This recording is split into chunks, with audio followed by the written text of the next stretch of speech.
Hey there! Hello, everybody. Welcome to Guaranteed Audio, episode 21, I believe. Are you positive? We talk about this every episode. We got mixed up at some point, but I'm going to say 21. I'm going to say 22. Today's episode, we just kind of decided to do it yesterday, and we couldn't get Ryan down here. So filling in for Ryan is my wife and friend, Ming Doyle. Also a half Irish person, so half as good as Ryan. Half as Irish, at least. Diet Ryan. Diet Ryan. Yeah, I'm Neil Ciceriga, and of course, I'm Kevin James. And I'm Ming Doyle. yeah. So today we're going to be talking about mostly music and CDs and stuff, but we'll save that talk for later. Right now, we're all friends outside of the podcast, so let's catch up a little. What have you been up to, Kevin? Oh my God. I took this week off of work to travel a little bit. I went to New York City with my girlfriend last week. I'm probably going back in 2 weeks for work. And I've been renovating my house, which has been a year-long arduous process from which there is no escape. But it's getting there, and it's going to have a studio in it. Like I think I mentioned this 3 episodes ago. Yeah. Which is what? We only do an episode once every 5 months, so that's a year and a half ago, basically. But once you have the studio. Once I have the studio, then I can sell it. Oh. But it's good. It's good. We're going to have like 3 movies in a row that take place in a crypt set. Yes. I have a 500 square foot garage with a barn ceiling, and that's pretty much why I bought the place. And the plan is to build a crypt set in there for a movie we want to make.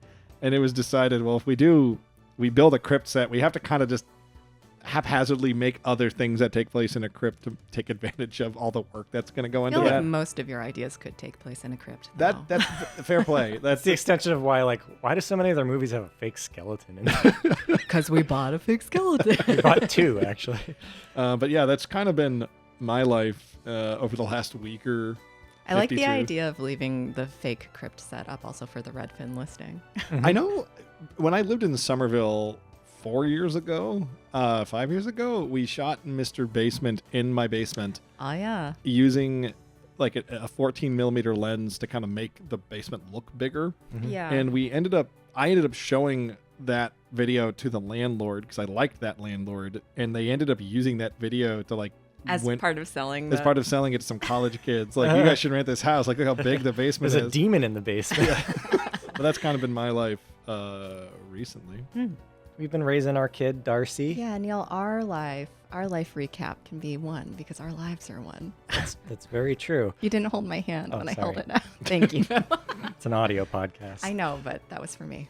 We just yesterday sent Darcy to her first day of pre-K. I know she's in full-time pre-K, and 4 days out of the week she's there until 4 p.m., which is why we can now speak with each other. We can do stuff like podcasts We during can the day. enjoy the silence. It was my birthday. I turned 36. Congratulations. My Yeah. sweet baby boy. And it was Ryan's birthday too recently. And we all kind of got together in Somerville. Me, Ryan, Kevin, and a few of Dan your other Hamilton, friends. Corey Tilton, Yeah. dinosaur expert Corey Tilton. And we saw RoboCop. It was a nice screening of RoboCop at the Somerville Theater. I was trying to convince the gang to do the double feature with the original Terminator, but 2 things came up. A, Terminator started at midnight, Ugh, we can't be doing No. that. and B, RoboCop's first. Objectively, they're films of a similar quality, but RoboCop is just such a fun movie theater experience. It's a Yeah. 2-hour candy bar. Like, that movie Yeah. does not stop being good. I love the first Terminator, but you can't end the night. You can't be walking out of a movie it's a theater at 2 downer. a.m. Yeah, after RoboCop. Yeah. RoboCop is just so bombastic. Yeah. Super fantastic. And, yeah. and even the nasty vegetables, like the bitter pill part of RoboCop, that's still there at the end. It doesn't really linger on your tongue. You just walk out of the theater going, man, RoboCop. That's like the 3rd time we've seen RoboCop in a movie theater together. Yeah. So unrelated, I really have been wanting to rewatch Starship Troopers too. I watched that 2 weeks prior with Corey, Oh yeah, and and it holds up just as well, probably. Starship Troopers, like RoboCop, has aged like freaking wine. The visual effects in Starship Troopers are No. crazy good for 1996 or whatever it was. Yeah. The RoboCop screening in Somerville was great because a lot of the people in that theater were college kids who had never seen it before. Oh, So, yeah. that's so sweet. That's So- awesome. So people like cheered when the guy gets his dick shot I off. know, yeah. What was it? You made a comment to like someone who was seeing it for the first time before it started, right? Like just someone in the line. I was you. in line getting popcorn, and there was like a group of like 20-year-olds behind me talking about, oh, I hear it does this. I hear it's about that. And I looked over and I said, listen, I'm going to tell you one bit of advice for RoboCop. Yeah. You're going to want to laugh. You can laugh. You can laugh. It's This not movie serious. knows what it's doing. Oh Because yeah. I think a lot of people think that it's, it's like a serious kind of horror film or just a really heavy, burdensome social commentary or a tragedy even. Especially because of the remake with RoboCop that they did a few years ago. That was like kind of the vibe. Yeah, that movie really expounds upon like 10 minutes of RoboCop 1 and 2 into a full movie. Yeah, but no, it's totally just like it's a ultra violent, like basically rated NC-17 film that's held together by a bunch of like community public access commercials. Yeah. It's I think I described it as like it's like 70% comedy. It really hates America too. I Oh, know. yeah. So- In a that's fun why way. we love it. And another big news, we got kittens. We got kittens. We got two little cats. We got 2 cats. Yay! Yay. 2 gray cats. Their names are Maple and Huey. They're brother and sister. And they're the Sissera gargoyles because they're little gray stone gremlins, and also it's a portmanteau of our names. Yeah. They're super sweet. Do you like them, Kevin? Oh yeah, I love them. Kevin, do you like our cats? I love that when Neil texted me about your new cats, he said Maple and Huey. Yes, Huey's named after Huey. Huey Lewis in the news. Didn't give me a window to. Don't even get in on this one, Kevin. Yes, he is. I like Huey's clearly an old soul. Yeah. Oh, yeah. I like his little forepaw, his little thumb. Well, he's actually a quadrupolydactyl. So that polydactyl means he's got the extra digit. He has the thumbs. Oh. He's got the mitten hands. And he's quadra, which is kind of interesting because it means all 4 of his limbs have an extra digit. Usually it's just the front Rare. two, right? Usually it's Yeah. just the front 2. Sometimes it can only be one of the front paws, but he's got all 4. So he's the luckiest extra clover bean cat. We love them. It's just a nice vibe to have cats in the house again. Yeah, I'm literally like with my right hand, I'm petting Maple's belly right now. She's a cat that'll let you touch her belly too. These cats will just let you touch the bellies. I know. That's it for life stuff. That's the only things that have happened in our lives. Well, the next segment is media current.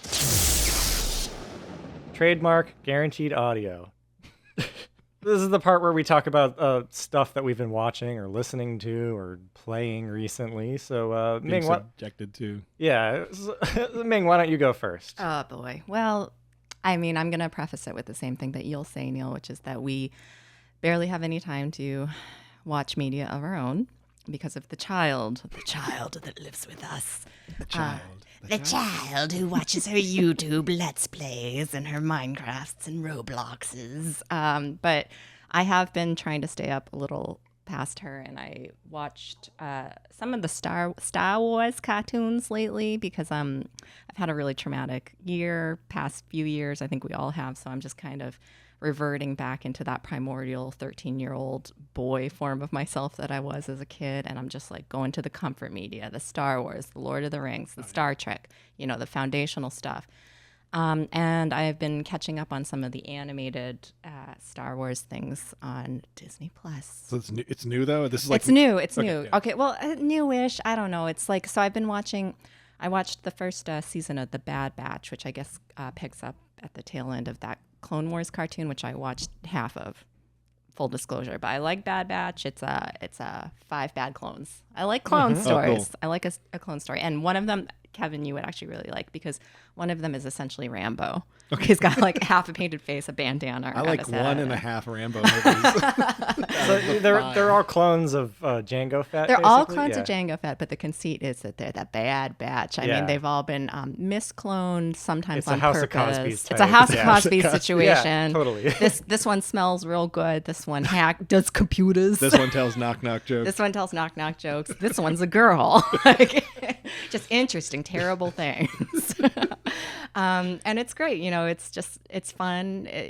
You can watch it without having seen the Clone Wars, which is great because I have very little spare hard drive space in my head anymore for picking up canon, so I like just jumping into it and Another feeling. seeing a Star Wars. And then I was also watching some of that Rebels cartoon, which going back to your, are these current? I was like, yes, it just came out in, I think, 2016 or something. Anything past 2012 feels like it just Right. came out. Right. But I like Rebels because they actually got some of the original Star Wars cast to reprise their roles. So you got Billy D. Williams sounding really young and slick as a young Lando on there. Yeah. Anyway, what have you been doing? What have you been feasting on Star lately? Wars.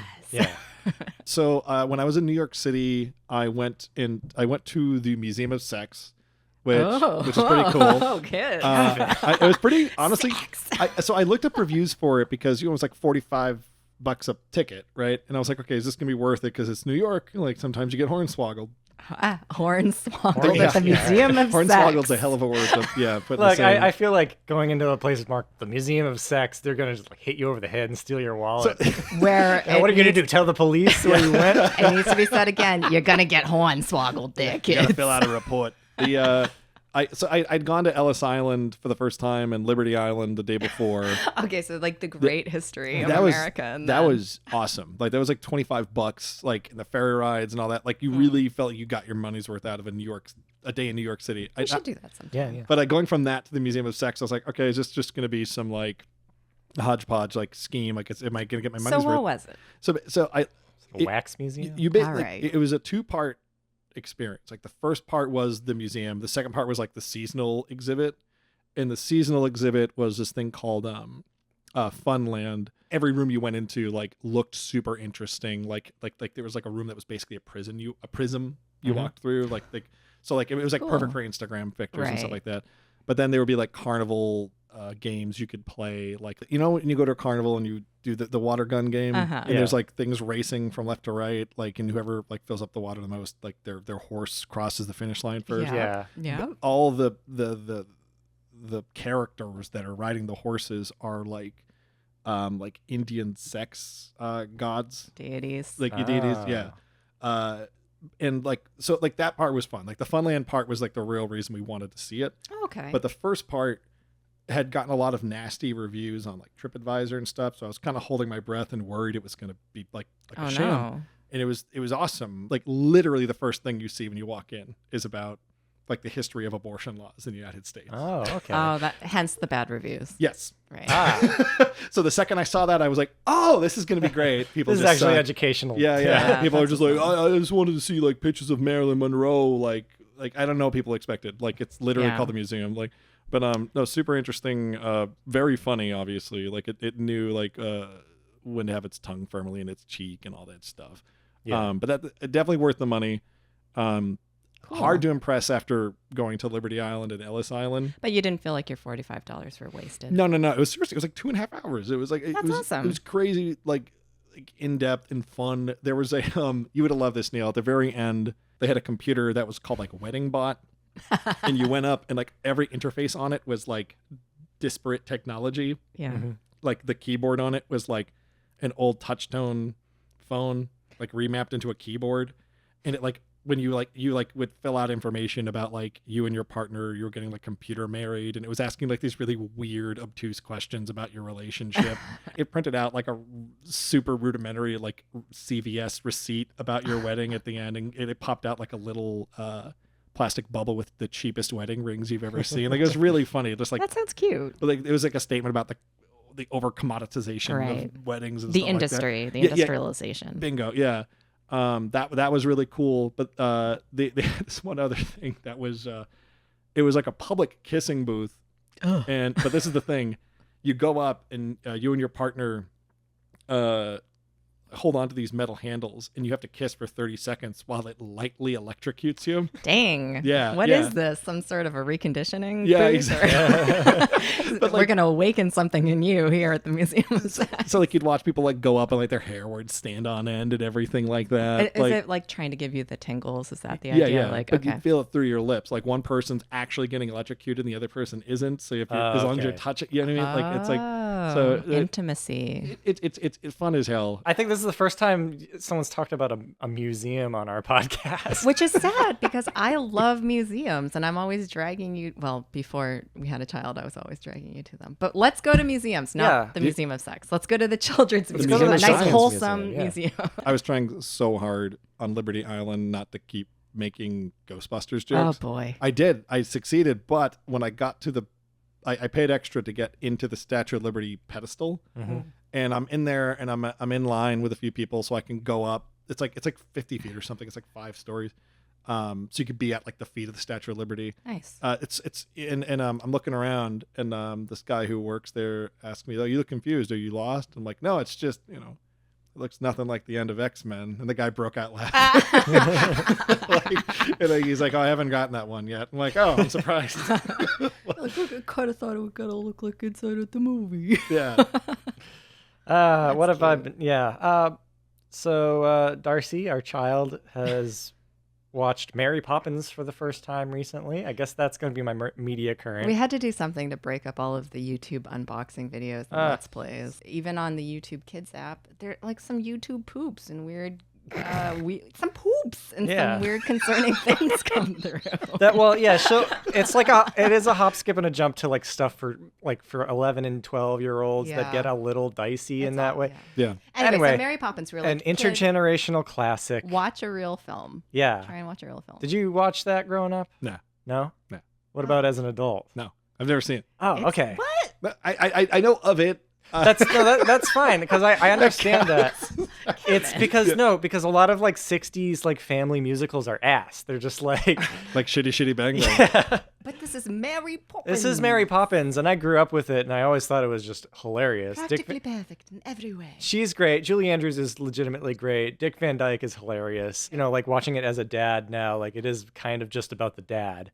Tell Kevin what you said about the mom. The mom. Oh yeah, the mom in that movie is like kind of hot now. Like Neil, it was so You've cute. aged into appreciating it. I've aged it. Well, I always thought like, she's like kind of like a cute lady. Like I don't know. I think it's like if you see it as a kid, you're just like, oh yeah, that's a mom. But Neil saw it with the dad's eye. With the dad's eye. Well, I mean, like Dick Van Dyke is a treat too. He's a big lanky dude, and I like a lanky dude. Got that twinkle in his eye, and he keeps staring out to the sky and like wistfully talking about like the chimney sweep world. It's I think you'd really appreciate the secret world above all the muck and grime of society. on the rooftops. It's a hidden land. You can all His accent is really bad, but the music is really good too. Now as a grown musician, I'm like, oh, this is very well orchestrated music. Shitty Bang Bang came out after Mary Poppins, After right? Mary Poppins. Because they thought he was like the secret sauce, right? Yeah. Because like Mary Poppins is better. Oh, Mary yeah. Poppins is it's the cream of the crop. It's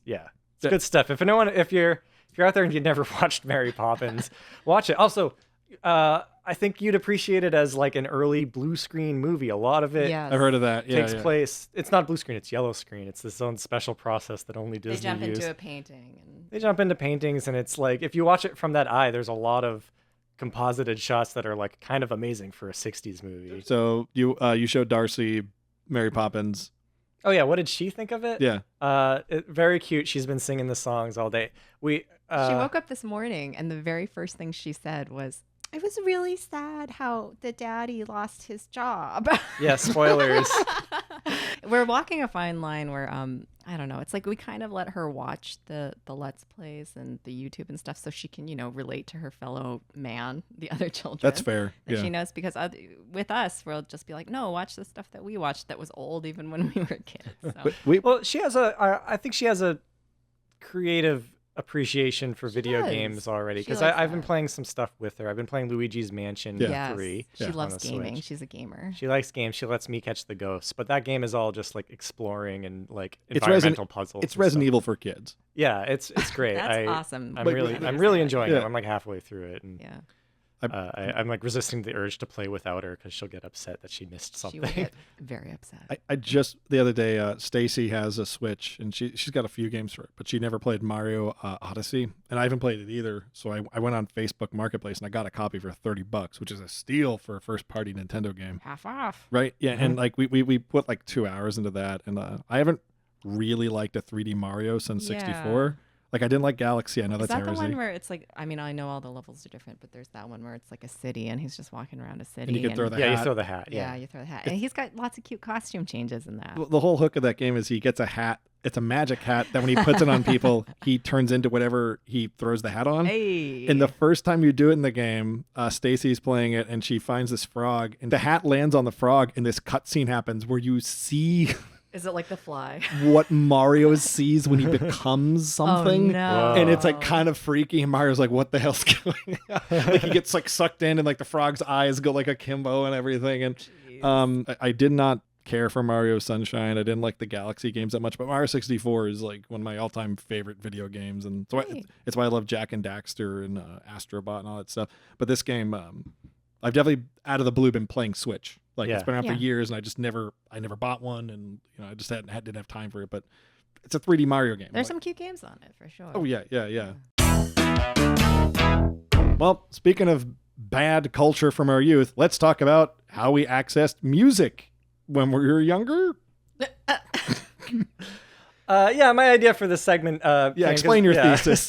I'll try. Well, the other day we were Justify. visiting your house, Ming, and we went into the basement to like clear out some of your old My childhood ephemera. Yeah, and one particular box was more from your college years, I want to say. Yeah, it was definitely early college years. So I'm going to say like 2003 to 5, like, my freshman to kind of sophomore years. Yeah, and in there it was mostly CDs. Burned CDs, some actual CDs, but a lot of burned CDs. Yeah, kind of a good haul of both. I loved music. That's so much of what being one of the youths is about. Being a young person is, just experiencing music and kind of letting that inform who you are. I guess it's like the aesthetic, the vibe, setting the mood board, the audio mood board of who you want to be. I think it's the commitment at the time, especially with albums, because I feel like albums aren't as, I think they're becoming like kind of a okay boomer thing. I don't know if people Yeah. listen to albums anymore because we have Spotify. Yeah. We mainly use it to just play music for Darcy or whatever, like when we're cleaning the house. I don't know if the kids are sitting down and listening to like the full album or if they're just doing like shuffle or what. I mean, you could look back on like what CDs were when we were teenagers, and you could pick them apart because most of them were just transparently, all right, Limp Bizkit's going to put out a new album with Right, you just 2 buy it. songs you actually want to hear, and that's $20 in 1999 money. And you just buy it. You're and like, you just bought it. oh yeah, I heard that System of a Down song, so let me go to Newberry Comics and buy this whole CD. Totally. But like, I think the reason why music speaks to us so much when we're teens is, I mean, there's a bit of a capitalism thing here because you're buying it, but it's a relatively small investment. There are thousands of options, or You at get least access to cultural capital that way too. bingo. You get to like kind of level up, and you get to pick your RPG stats, Sure. like what Yeah. you're going to pick up. Like, I remember Yeah. discovering, quote unquote, like Bob Dylan and Led Zeppelin late high school, early college, and I was like, "Whoa, this is great." it took me until college to listen to any of that good stuff. Yeah, Like, yeah. I mean, well, I just had never heard of that stuff, Yeah. as a teen or as a younger teen. And then I was like, Led Zeppelin. Yeah. And then I'm wearing a Led Zeppelin t-shirt and, 2004, Yeah. walking around. I'm like, I discovered this. Yeah. Like, I know about rock music. Were you a CD kid at all, Neil? I feel like you'd be the first person in Massachusetts to be downloading MP3s. So, A little bit of both. yeah. Surfing the Pirate Bay. Yeah, no, I still have some of my CDs in a box over on the other side of the apartment. I want to say I probably bought, I don't know, like less than 30 CDs. Oh, sorry. We're just talking about the CDs, and you're saying, oh, most of these CDs are from when you were in college. I want to preface that by saying that I actually spent my junior year of high school, the whole junior year of high school, 2000, 2001, abroad in Beijing, People's Republic of China. And one of the huge reasons I have so many CDs is that in 2001 in Beijing, there was a huge, and there probably still is, but a huge ripped media market. Oh, yeah. You go into actual stores and you buy just illegal copies of CDs and movies and things. And that's what I was doing. I mean, also, like, we visited Vietnam while we were there, and we went to a huge market where you could just buy a bunch of CDs for like the equivalent of like $1 Vietnamese a pop. I was getting like Slater Kinney CDs in Vietnam and like Sick. in Hanoi and stuff like that. So you that's why I actually have a so bunch many. of I have hundreds and hundreds of pirate bootlegs. Listen, yeah. bootlegs. I have bootleg CDs and DVDs. I'm actually holding one right now. It's too bad that this is an audio podcast, but this is the copy of the soundtrack, music from and inspired by the very first Spider-Man film with Tobey Maguire. Inspired by That I bought in China. You can see all of the copy is in simplified Chinese. So what's Aerosmith in Chinese? Yeah, well, no, it's all of the artists are written in English, but Okay. Pearl Jam, Chad Kroeger, except that it's bootleg because it's not Chad Kroeger, it's Chad Kroeg. They say Chad Kruger. Yeah, I mean, just interesting things Can I like see that. It also has Wong Lee Home on it, who is a big Chinese pop star, and I don't know if he was on the actual American release or not. So this might have just been. I could see added. Sony doing that. Yeah, maybe doing like a internationally. separate CD for the Yeah. Chinese market, the Asian market. But when I was really homesick for America in 2001 album in to get. Beijing, I got this and I would just listen to it on my Walkman and walk the main streets. My first album ever was a cassette tape.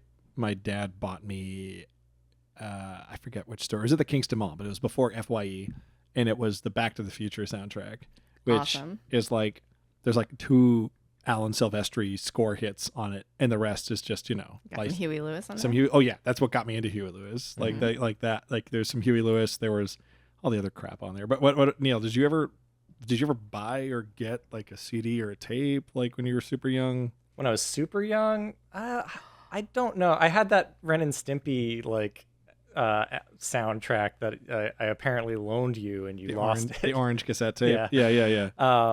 I don't remember a ton of cassette stuff. Maybe I had the Pete and Pete soundtrack at one point. Oh really?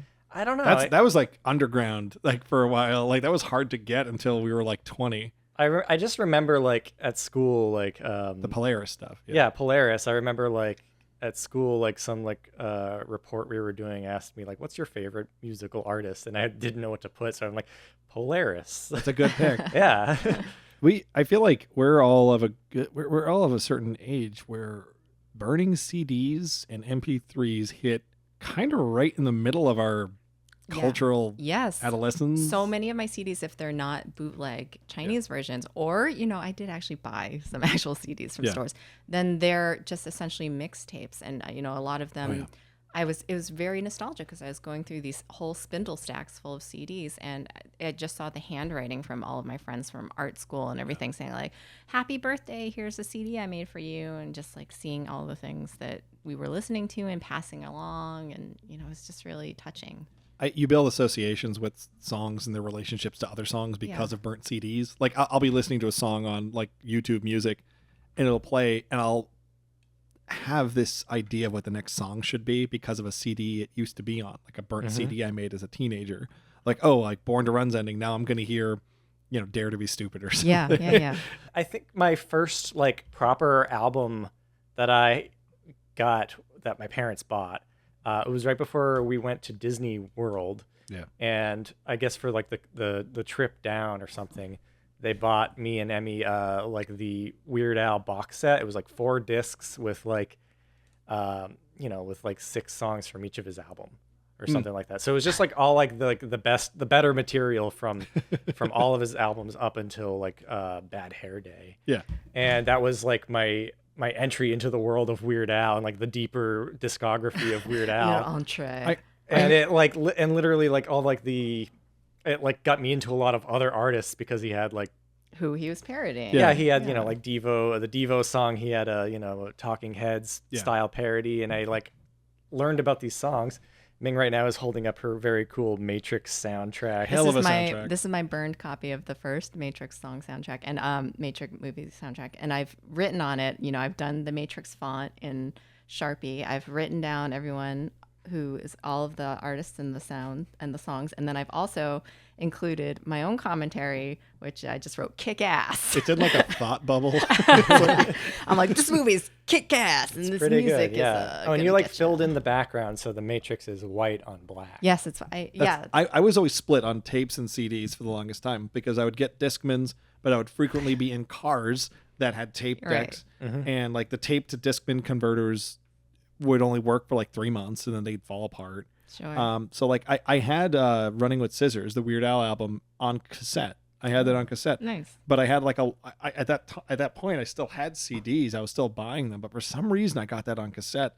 And I remember going on a camping trip once with my family, and I remember hanging out in my parents' Bronco just to listen to the Weird Al album. And like Awesome. my dad getting concerned I was gonna like kill the car battery by listening to it for too long. I think I listened to the album like twice, and that was it was like probably like 45 minutes. It was or a something. very responsible amount of time. Yeah. but CDs like they kind of took off in a weird way because they were big they came out in the 80s, and getting a compact disc player was such a big thing. It wasn't until the late 90s that like skip protection was taking off on Discmans, and Discmans like they ran the gambit. You could buy like a $20 one when we were teenagers and they were trash.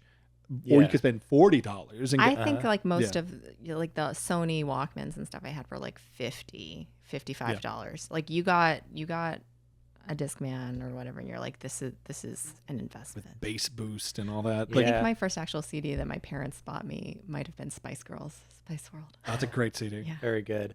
I think I got into music around the time that like CDs were pretty much like cassettes were just about to die, and and we always had a couple CD players, and I want to say our car had a CD like shuffler in the back trunk. Whoa. It was like a caddy you ejected, and you put Yeah, five yeah. you could put 5 discs in it, and then Yep. put it back in, and then at the front console you pick which disc to play. Yes, I remember that. Think of how godlike you'd feel, because at the time, like if you had a cassette tape, you'd have to, like fast forward through the songs, and even then, you're only going to fit like maybe 10 songs soaking wet, right? And then to go from that to like 5 compact discs, that's like 70 songs maybe. Oh, like, yeah. and under on tap. And then you start burning MP3 data files onto the CD with your Nero and everything, and you're like, I've got 200 songs on that was this huge in disc. high school. I went to a vocational high school. I took electrical engineering, so I was with all like the computery techie kids in shop, right?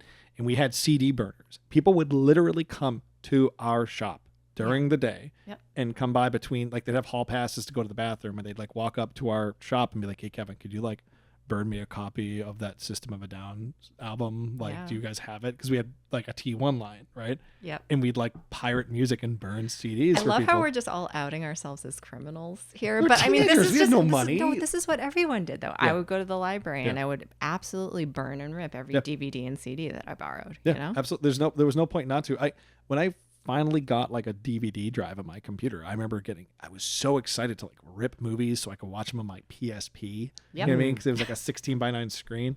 But the music stuff, I remember this guy named Matt had Always a Matt. always a Matt. He had a like some sort of like MP3 player built into his car where you could like eject the player out. It was like a Discman, but you could put it into your dashboard like you were in Videodrome, and the player Put it into your abdomen. yeah and, The device. it had like built-in storage. It was like flash media, which was amazing for 2004 or 3 or something like that, but it only had like X amount of megabytes of storage, and Matt thought he was so clever, he compressed all of his music down to like 48 kilobyte per second mono. Oh, I bet that sounded great. It's not, and it was all pop punk stuff. Yeah. So a lot of cymbals being hit. It sounded like you were just listening to music underwater. It was so bad, and it stuck out in my mind because he thought he was the hottest shit because he had this MP3 player in his car. And I figured it out. And I spoke up at one point. I'm like, "This sounds like shit." And he's like, "No, it doesn't." I'm like, "How do you not notice?" Like it was just an Emperor's New Clothes thing. Well, like, that's the difference, because you're approaching it from the technical audiovisual side that you always do, Kevin. You're like the fidelity of the sound. It's not good, and he was just like, I am a golden god. I have brought you music to this realm. I have every Newfound Glory album now on this. Great. I do remember at some point they started mastering and remastering old albums specifically for iTunes and like MP3 storefront distribution to sound better when compressed, because a lot of Foo Fighters albums like got that like sticker like this now sounds better. Oh my gosh, I'm remembering this now. They had You're to do that. unlocking memories of me. What I wanted to get back to with the burnt CDs and the mixed CDs thing was, My beautiful babies. I mean, like I remember some of the earliest memories I have of music was recording music off the radio at night with like a cassette player. Yeah. Like, and I had to hold the record button. Yep. Right. Like, cause my tape player was messed up. That's the OG mixtape. And like, do you think listening to albums, like premeditated, like a band puts out an album and here are the songs you're supposed to listen to in order.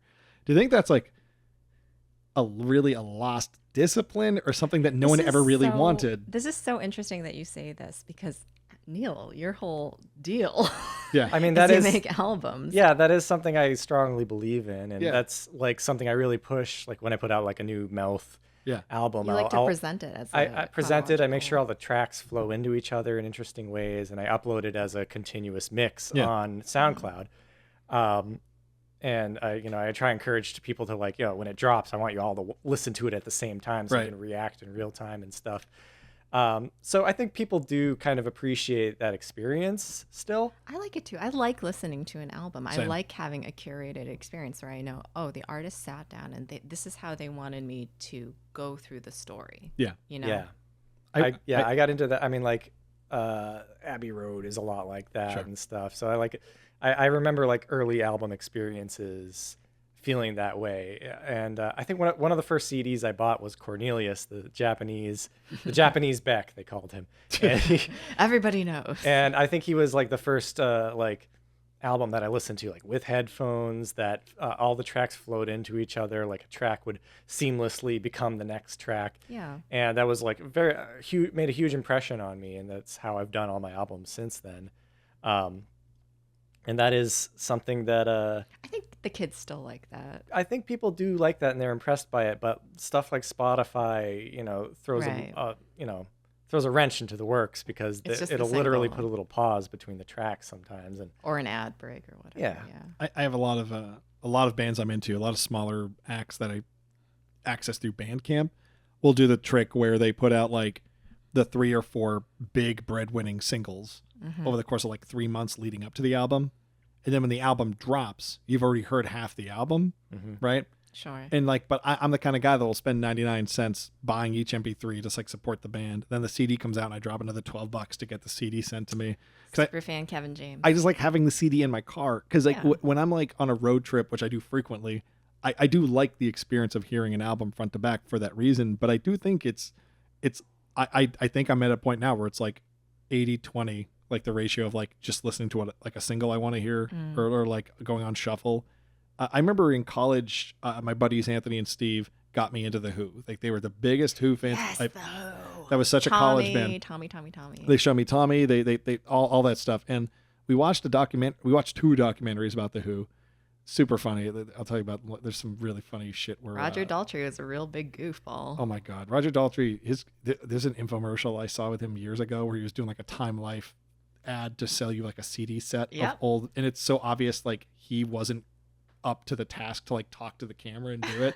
So he would say like one line and then it would cut to a close up of this host that was working with him and she'd be like, wow, and that's Roger Daltrey saying that. Right, anyway, but my buddy Steve and Anthony get me into the Who in college. We watched this documentary where Pete Townsend started going off on how they didn't want to do albums for the longest time because they said when they were growing up, like albums were all compilations you got at Christmas. You'd get like vinyls that were like, here are like 5 standards on one side, 5 standards on the other, and it'd just be a hodgepodge of just like people who didn't really care about recording them. So when the Who kind of came up like in the mid 60s, late 60s or whatever, they were kind of on that wave of reinventing the idea of a concept album. Of a concept album. And like I felt like right at the time I was watching this documentary, all my friends were getting into bands and like digital distribution and the democratization of selling directly to people was kicking off. So all my friends in bands were having these arguments about like, let's just make 2 singles or let's make a really good single and then like an acoustic B-side and put it out there. And then you'd have the other stalwarts who were like, no, we're going to print our album to cassette tape and that's going to take off. And this isn't like 2006. Like this is like, like the beginning of the hipster wars. This was MySpace times. Well, the end of MySpace times for sure. But like the idea of listening to like a curated album is, I like it, but I do it less and less often, and I hate that about it. Even when I get CDs off of Bandcamp from people, I listen to like the 3 songs I like, and then I take the CD out. Like I don't know what it is. Like, yeah, I mean, well, nowadays on Spotify, I will occasionally listen to a whole album. Yeah. But it makes it very easy to just jump around. You just, skip tracks and stuff without any guilt because it's not entire product that you bought. It's one of 1,000 albums, and if I'm not feeling this one, I can go find something else. It's all part of the ADD-ification of our cultural consciousness.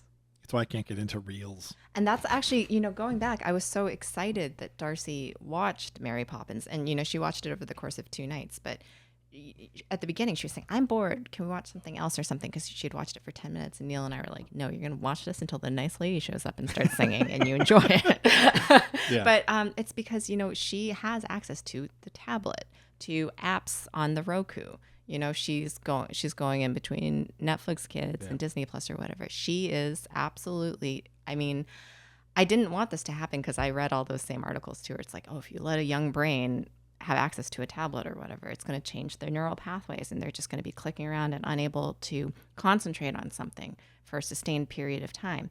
But how do you avoid that in this day and age when everything is so easy and you're so encouraged by in fact, the UI design to not stick with anything? I was ranting about this on Twitter like a week ago. I never touch Facebook anymore unless it's to post vacation photos, basically. Yeah, in and out. And every time I go on Facebook now, my feed is literally just a bunch of reels. Yeah. Which are kind of like, like the mutated offspring of Vines. Yeah. I hit the ellipses every time and go, do not show these. I don't want to see reels. Please don't show me these. Yeah. And every time I open Facebook, it's like, no, you want to watch 15 seconds of someone screaming or pretending they did a prank to their girlfriend in their kitchen. Ugh. And it's clearly staged. You love pranks. I love doing the pranks. Are you an Eric Andre guy? I always forget. Kinda. I like. He's been watching this thing called Cart Narcs, which is Cart Narcs. It's essentially. Oh, you've told me about Cart Narcs. Yeah, that's like a social experiment prank.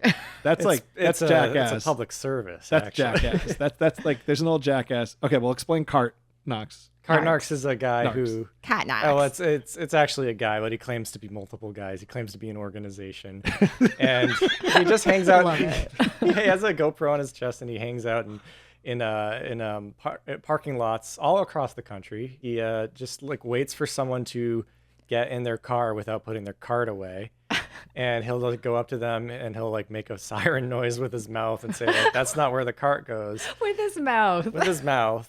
He just tries to shame them, and if they are gonna drive away, he throws a sticker a magnet on their car. He's like, I don't return my cars. Yeah, but and if they get out and take it off, then he'll put it on again until like he escalates the situation into like a borderline fist fight over returning a shopping cart. Or usually because it's America, somebody pulls a gun on him. I don't think anyone's pulled a gun. Yes, on it. Oh wait, yeah, it did happen once. Of course. The reason one of the cardinal examples I give for standing for Jackass is one of the first bits they ever did was Chris Pontius, who's, I don't know if you remember Chris Pontius. He's Party Boy. He's the one that usually ends up naked. Okay. And he dressed up as a fairy godmother, and he took a Easter basket filled with quarters, and he would just find meter maids and get like 2 cars ahead of them and just be like, oh, this one's low on minutes, and put quarters in. That's awesome. And he'd keep doing it. And That's like he got, great. and like, it's like a 3-minute skit, and he gets arrested twice during it. And For feeding other people's meters. And he's like, I don't think this is illegal. And they go, it's illegal. It's like, really? I'm pretty sure it is illegal. But like, that's like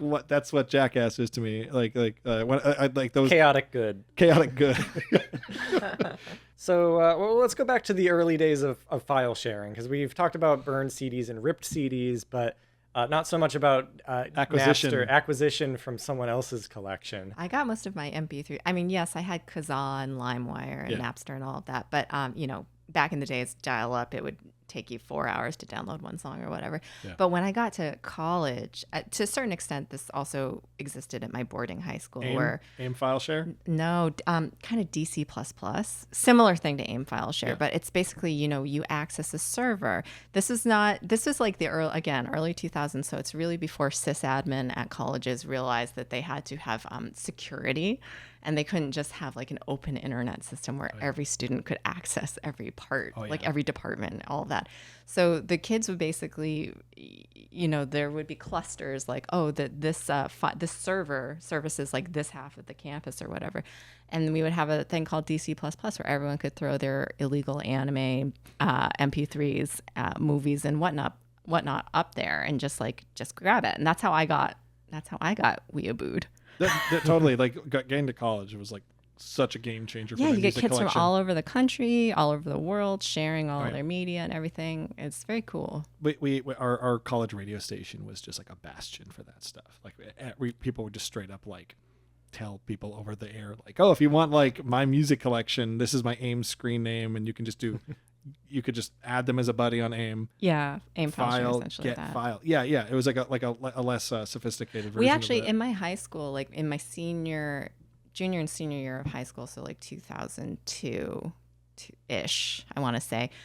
Before even that, yeah, we were literally just hucking MP3s onto the school's servers, like the same servers that held our grades and stuff, and they were just in like Windows file folders. Yeah.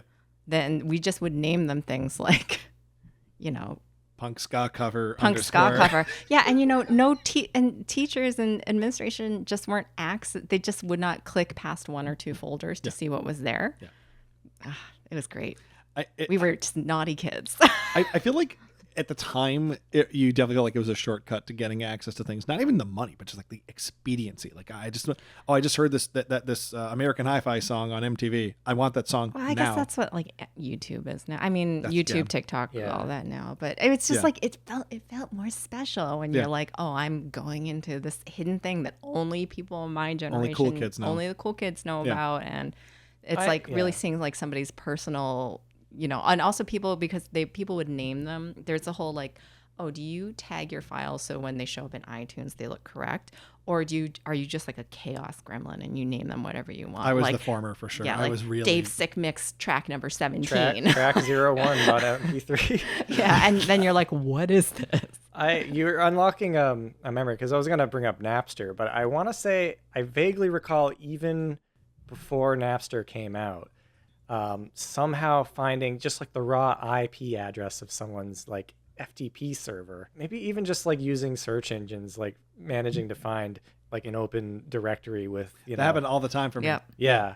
But this is like early days before anyone knew what MP3s were. And I think I got like a couple Talking Heads songs or something. Cool. And that was like the only way I could listen to this band that, from the 80s. Yeah. I did get Napster like right when it hit, like 1999. Yeah. And I filled out my hard drive with like 128, kilobyte per second Yeah. MP3s. Just good enough. Just good enough. I want to say I spent a lot of time I didn't know what to look for, so I just typed funny words into the search bar to see what would show up. Getting on a Napster and like searching peep, poop. Poop, fart, just like come to think of it, when I first heard of Napster, it was through Kurt Loder on an MTV news story. So probably around that time, like 99, 2000. Mm-hmm. But I feel like all of my Napster, LimeWire, what was another one? there was a treadmill. Morpheus. They'd get Kazaa. shut down, and then you're like, yeah, Audio Galaxy. I'd like Audio Galaxy. Yeah. You had and then everyone en masse had to move to the next. But when I would go on those services to look up songs, it was never like, I don't, was there like a front end that would let you see what was trending? Because I would always be like, I had to actually put there in. was. Yeah, there was. I remember. I don't know if it was Napster, but you basically boot up the program and would be like, these are the 100 most popular files that are being shared right now. Gotcha. I would usually type in like manually, like, I want this Linkin Park song or Yeah. whatever. No, I think it was pretty much arranged by like, because the whole deal with Napster and stuff is like seeding, right? The more people who are seeding, aka hosting No. the file. it wouldn't help you at all if like multiple people had the file. The way that torrents work, I think if you I'm thinking of downloaded a file, torrents. yeah, I'm torrents thinking of work that torrents. way. You think That's of peer to peer? It was just like direct, like from someone's computer. I'm with thinking of Napster. DC++ and torrents. I'm sorry. Oh, yeah. Please pardon me. So, but with Napster, if no one was online at that moment who happened to have a copy Yeah, you of just the didn't song, get the file. yeah, you just search later for the same song. I spent 1 year trying to download a song. I one time I really wanted to watch Sledgehammer, and this was before I had my Peter Gabriel music video DVD, and I had dial-up internet. That's how you had to do it, kids. It was an overnight download for like a 42 megabyte video. Was this Kazaa? Because I think that's Yeah. when videos. Yeah, I downloaded. Is that how you pronounced it? Kazaa? yeah, whatever, right. Yeah, Real Media file rips of Space Ghost Coast to Coast. Yeah. Yeah. Adult Swim was like made for shitty video compression. Like no one's gonna watch Aqua Teen and notice their keyframes that are out of sync. I don't know. Did you ever get heavily into torrenting music? I mean, as much as the next red-blooded American, I still have all my old MP3s. I still try to keep MP3s. If I get a CD, I rip it and I'll keep the MP3s. I don't know why. Now, here's the thing. So now that we're all old Yeah. and we're established in our lives and have streams of income and revenue, and we are also all creatives, I know that I actually don't remember the last time I pirated anything, certainly not within the last 10 years. I pay for media. I stream it legally or I just buy it to support artists. I was reading some sort of a tweet thread where somebody was saying, I realized that the kids, to go back to the kids, don't know how to pirate. They don't know how to do this or that. Do you think that kind of pirate radio stuff is dead now? That kind of making a mixtape, that kind of that culture that we were just talking about? I see a lot of what I would label impotent threats on social media when a new streaming service gets announced that costs an entire $7 a month that you can quit whenever you'd like, unlike cable. Mm-hmm. Right. I soapbox about this a lot, and people will start posting the memes. Well, guess I'm going back to pirating because I have to. If I want to watch Beavis and Butthead, I have to pay $7 to watch the entirety of that show or whatever it is. I see a lot of that, but it's always advocacy coming from 30-somethings. I mean, I'm not really friends with teenagers on the internet, so I wouldn't see it. But I also, when you like run a torrent and you have Comcast or Verizon, they know now. And they get a letter. You get a letter. I got one for Congo. Yeah. Yeah, he ripped. Oh, that's right. How long ago was that? That was when we did our Congo podcast. You stole Congo. Well, when we pirate movies, service. when we pirate movies or TV shows, it's because it's quicker than ripping the DVD or Blu-ray. Yeah. Like I've done that before. I pirated all of Miami Vice because I had the Blu-ray, and I was like, I just don't want to like have to keep paying. Because it kept jumping ship, it kept changing platforms. Ironic, because those detectives would have busted They you. would have got. They would have. I pirate some music if I need it for the mashup albums. If I need like a FLAC version For your illegal. Well, I mean, those entire albums are an Operations. exercise in piracy, so I don't care. But sometimes I could see why And you'd want Transformative work. Yeah. Transformative work. you'd want the highest possible fidelity because you're probably gonna like do like EQing and phase cancellation and Exactly. stuff. Yeah. You're gonna fiddle with it. And occasionally I'll pirate an album that's just really hard to find. Yeah. Sorry, Wendy Carlos. And but yeah, for the most part, I don't dip into torrents anymore as much as I used to because it's so easy to find stuff now. It'll be on YouTube if it's not on Spotify. It's a lost dying time. But to Ming's point, if you were like a 13-year-old Neil Cicierega, Mm-hmm. would you steal Imagine. music or would you just listen to it on YouTube? I think I would just listen to it on YouTube if it Suffer were the ads. I mean, we had to be pirates back then because there wasn't YouTube when we were teens. Yeah. YouTube is new.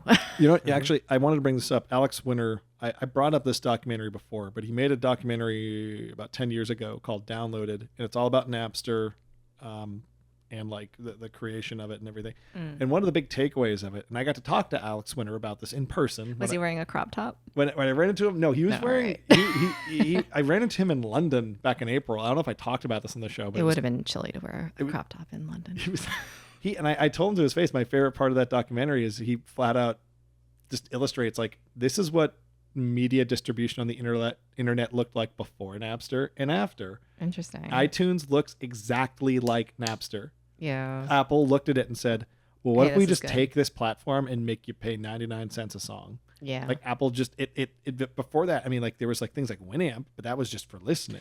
Not No, act- and yeah. for downloading sick anime skins onto. yeah.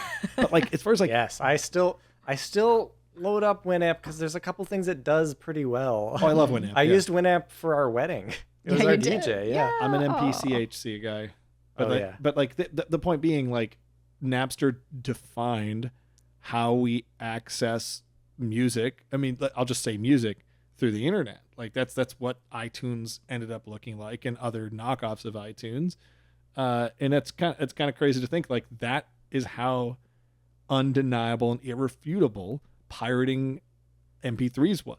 Like Lawlessness becomes legislation. like you just have to do this. Is what Yeah. everyone wants. Is like because no one had.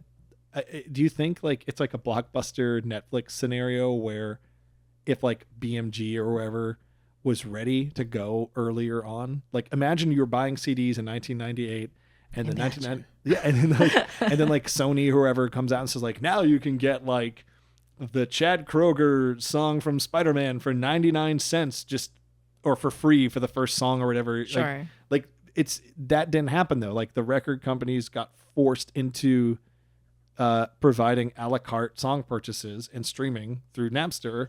I do wonder, nowadays kids probably just have to beg their parents to pay the monthly fee for like ad-free Spotify and YouTube, right? That's got to be the equivalent to buying a CD. Yeah, Right. Yeah, so. probably. Well, my fans are, for the most part, pretty into the physical. Pretty conceited to think that you have fans, Neil. Well, I mean, I know. Continue. the Lemon Demon fans out there are like my connection to young people who consume music. I love you calling them the Lemon Demon fans, because that does keep them at arm's length and we're direct, like my. They're children. What can I know. Many of them are children, and Many of them are adults. And it is like a strangely skewed statistic to look at, I guess. But I think people do like to buy physical media, and I sell plenty of CDs still, and vinyl seems to be like, if you're gonna do something, get a vinyl. It's bigger, it's pretty. You can put it on your wall. Yeah. Put it on your wall, and if you have a record player, it's kind of fun to load it on. Yeah. And there's definitely still a market for that, and I think that is maybe just where like the music fans who are a little more than casual are. It's like anything. It's like, I mean, in this day and age where you have access basically to the Star Trek, HoloNet or whatever, you have the computer bank. The decision what you're actually physically going to have in your home really is more of a, when we're going back to like you're discovering music as a teenager and you're deciding who you're going to be, what you're going to listen to, what you're going to focus in on, how's that going to define who you are. It's like with comics too. It's like, oh, well, which book am I going to physically have on my shelf if I can have them all on my Kindle or my iPad or whatever? It's why I have to do, like, my mid step there is like I have to do trades and collections now, because if I get like a la carte comic books, it's fun. It's like a bit of like a blood sugar rush, like, ooh, like here's like an issue of a comic book.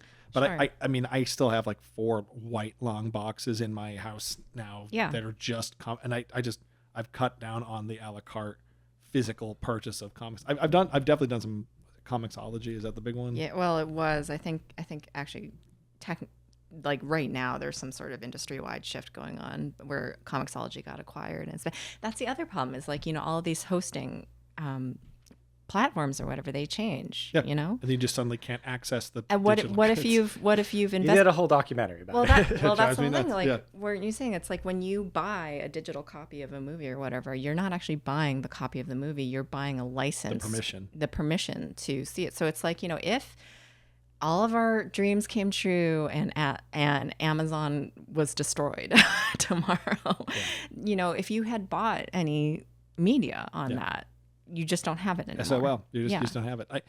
That's why I think that's it's part of the reason streaming subscription models are a comfy approach for conglomerates like Amazon and Disney and Warner Brothers, because I've gotten many emails over the last 5, 6, 7 years from PlayStation saying, listen, we know you bought this episode of Community and this episode of Smallville on your PlayStation Portable and your PS3 back in 2007, but we're going to stop hosting it in 6 months. Right. We're going to stop hosting in 3. You have 30 days. And all they're really telling you is like, download it now to that specific piece of hardware that can license and play it. Because eventually one day those servers won't be around. And people get really angry when those headlines hit. And I think a lot of folks have looked at like the troubles that, like, I don't know if Sony's really made headlines with that, but I know like anyone that has like a piece of hardware, like an iPod video or whatever, and like to get that email that says, listen, we know you spent $20 to get Return of the King to watch on your iPod for some reason, but you're not going to be able to watch it. As Peter Jackson intended. As he intended. So like, I mean, I always just kind of like shrug and go, well, I mean, yeah, I paid like $2 to watch that episode of like Rick and Morty or whatever. That has to be much older than Rick and Morty, like The Simpsons or whatever. I get that it's going away, but I think that's why subscription models are a little. It's more honest. It's a little easier for like an Amazon to take on that versus you buying stuff, because then like whenever they take it down, like the negative press they're going to hit. I think they just keep thinking we got to wait a generation before we pull the plug. We got to wait 15, 20 years before we just stop keeping those servers and those licenses and those keys running. Because to your point earlier about like what do the kids think nowadays? None of them are buying stuff a la carte. Like who the hell is going to, the only time people I think buy movies now digitally is like a one-time VOD purchase is when the movie's still in the theater. Like Top Gun Maverick, you can buy it for like $20 because the Blu-ray's not out yet. Sure. You know? Yeah. Virtual movie ticket. Yeah, right. But you'll always be able to own that movie on that service. Yeah. You know, because Amazon's probably not going to go anywhere. But I do think I do question if people under 30, no one's buying MP3s anymore, right? I freaks can't like imagine me? that they are. Just Yeah. freaks like you. Maybe. I Yeah. mean, You'd know. I should know, but I haven't really looked at the stats anymore. I know I still make money on Bandcamp and stuff, which is you can buy the whole album or you can buy individual tracks, and I'm sure it's a mix of both. But I would think But- that but- happens mainly only for smaller, more independent artists like Yeah. you. Like people aren't buying, Megan Thee Stallion.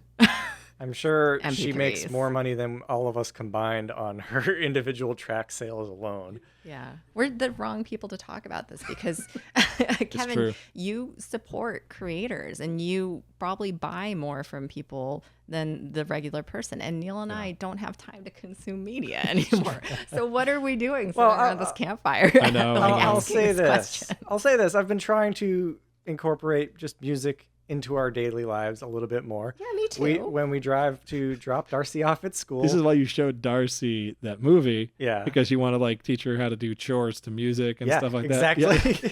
Yeah. Well, today of sugar, we were baby. tidying up. I have a Bluetooth speaker. I played some music off my phone, off Spotify. I just put on like a Spotify radio station Yeah. and just listened to a bunch of groovy 60s music while we tidied up. Yeah. And That's great.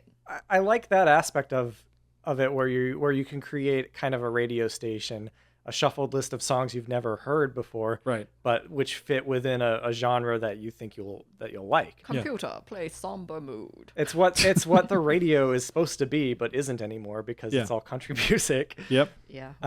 Speaking of radio, I do want to shout out WJIB, Our favorite radio our favorite radio station, which we do get up in Boston. I don't know where else. WJIB? Yeah, WJIB. it's in Maine also. It's also in Maine. It's Bath, just Brunswick. it's run by this one old gentleman He named. sounds like he's in his 80s or His 90s. name, he goes by Bob the Music Man. Bob the Music Man 7 at AOL.com. Yeah, He's and the only DJ for the station. He very proudly tells you there's no ads. It's all, user supported. And he only plays music from the 40s through 70s. Pretty much. And it's like kind of deep cuts and stuff. He played the Hawaii 5-0 theme earlier today. he loves the Tennessee Waltz. A lot of interesting just stuff that kind of makes you like boomers more. Yes. WJIB. Yeah. WJIB. And Yeah, It's an he- AM station? No, it's it's both. an F- Well, it's both. It's FM both, and yeah. AM, yeah. It does make you like boomers more. it does. It makes me really feel for the poor people living in the 50s and how sad they must have been. This is all you had to listen to. The Kind of a banger, though. I looked up WJIB on Google, and like the summary is WJIB FM 97 is a radio station playing beautiful music That's a genre. with Beautiful capital music. B and capital M. It's No, I swear beautiful that is the music. name of the genre of music. Yeah. Beautiful music. Really? Yeah. Yeah, fuck the rest of the music. It's not beautiful. It's the Memories The station. memory station. Everlong, ugly. Bob would find Everlong. Reprehensible. Yeah. Heinous. That's I about think so. sex. But it's a very cute station because it's a very local station, and Bob the Music Man 7, he always says, like, as part of his interstitial, he always says, "Sad to say, we do not stream on the internet. If you would like to discuss these memory stations, please find us on our Facebook fan page where I will discuss this music with you." great. It is very charming. But I did find someone on Spotify made a playlist of songs you can find on WJIB. Yeah. Uh, Anyway, I love radio. We listen to so much more radio now because for the longest time, Neil and I were city kids. Neither of us had a license. We just, bummed around on the subway system or whatever. Now, because I'm a mom, I am the family chauffeur and I drive people around. I drive our kid places. I drive us to the grocery store and stuff. And I just listen to the radio and it's beautiful out there. There's still weird stations you can find. Awful stations too. There's something about the element yeah. of discovery and the serendipitous nature of like, oh, I'm gonna go here and this song happened to come on. Yeah, like my jam. Like I 92.9 is probably the station I put The on. River. Is it still called WBOS? WBOS The River? Yeah. I think so. Or it was. A long time ago, I went to an Earthfest show they threw on that was just like painfully like an I Am Legend moment where like every band was like, it's like the Spin Doctors and Yes. the Gin Blossoms, Yes. Third Eye Blind, Eve 6. Yes. Blind Melon? No. Oh. Semisonic. No, it was like Third Eye Blind. I think I've told you about this story, but the best thing about that show is the Spin Doctors came out and they were like, oh yeah, sure. The Spin Doctors are like the third band. And they were supposed to play for like 25 minutes or something. They played like an hour. And they were easily the best band on the lineup. Like really, really good. Like I never thought about the Spin Doctors before, but they played the whole I think about them a lot. They played Pocket Full of Kryptonite, the whole album. Awesome. Right? And like you could tell security was like getting like a little like exhausted with them, like they weren't coming off the stage. So when Third Eye Blind came out at the end, Jenkins, the lead guy from Third Eye Blind, saying, "You ready for something else?" he has his arms crossed and he comes up to the microphone and he's got his sunglasses on and he's chewing gum and he's not mad, but he's looking cool. He looks a little hungover maybe, and he goes, "Hey guys, we were supposed to play, like good like 50 minutes, but something happened during the previous set," and everyone starts to boo, and he goes, "And we can only play for 20 minutes." Like there was some miscommunication or whatever. Whatever. So Third Eye Blind only could play like 4 songs. That's like all you want to hear from Third Eye Blind. I just went to the 25th anniversary show for their first big album like a month and a half ago. And wow. like they got like an hour and a half out of their library, but it was just wicked funny to see Third Eye Blind, like they were supposed to be the headline and they got squeezed. I'm glad that he had kind of a good attitude about it. Yeah. WBOS used to throw the best shows, like all at the Hat Shell. Oh, I miss BCN and FNX, like the just the rock shows. And I saw Cake at a free show there at one of those things. Cake's so good. Cake is really good live. We love listening to Cake. I can't listen to Cake actually anymore when we drive because it gets me too roughed up. It's like at the end of the Fast and the Furious movie, the first one. They were like, "We know that this movie got you pumped, but please drive out of like the cinema parking lot at a respectable speed." Whenever we listen to Cake, I'm always like, "I'm going the distance." I feel like Cake is more of like a cruising, just like at a top down and arm out the window kind of music. Not me, man, and I'm the one behind the wheel. Yeah, I guess Short so. skirt and long jacket. I am not hitting the brake for anyone. Guys, do you ever feel that life is just one long progression of releases?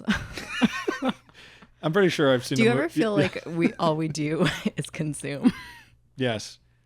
Experiences, media. I think that's why it's so easy, especially these days, to go back to old stuff, because you just want to like get that sugar high serotonin hit of when you first listened to that song or like watched that episode of that one Star Trek episode. Do you ever wonder what more there is to life rather than the pursuit of further acquisitions? I try to travel, but it's expensive as hell. Yeah, and that in its own way is acquiring something. But buying a house is like. I regret it every day. Yeah. I'm so sorry. I told you I thought it was a good idea. I was into the idea of that studio. You got to build the crypt, Kevin. You got to build the crypt. But that's like that is like the acquisition like brick wall is like holy hell a millennial. I understand because there are brick walls in houses. Sure. Accent walls. I feel like, do you think is there? If we knew this would be the next billionaires, this is such a Ryan statement, but what's the next step beyond streaming music? Like, because like passively listening on FM radio and Spotify is one thing, but is there like... It's going to be whenever Elon drops the brain chip that lets you experience the 5D media. The Black Mirror. Into your cerebellum. We vibrating train tracks, so you have to put your head on the train tracks to listen to music. I like That's a test. Well, it's also playing with your life. Well, you've heard of the vibrating. You've heard of the vibrating headphones, right? You know this, right? Oh, like they shake your bones, right? They induct the music through your rattle bones. Me bones. Yeah. That way you can like be like on a bike, like without headphones on, and you can like hear your music, but also like passively hear everything else. Like don't shake me bones. Yes. I'm gonna tell this story about I was on tour and our friend was like desperately trying to remember a product from his childhood that we were all convinced he had made up, that he called mouth marbles, that were marbles that you put in your mouth and they'd vibrate and they'd play a song and you'd listen to it by putting a marble in your mouth. What the heck? That's so close to sounding plausible, right? Like, what I think it might be the like lollipops that you put in your mouth that kind of vibrate. Yeah, to yeah, music, yeah. And or maybe toothbrushes, but I think it's the What lollipop. the heck are you talking It's Yeah, they used to make lollipops that would vibrate. You'd buy them in the music. checkout lane at Yeah. Toys R Us. You guys are fully in a different Mandela effect universe than I am right now. It's probably one of the more obscure media. We grew up within a 20-mile radius of each other at the same time period, and I have no recollection Well, of you any of these didn't- products. You're not the trash mouth I was. Do you think? You're right. Do you I'm a think? classy broad.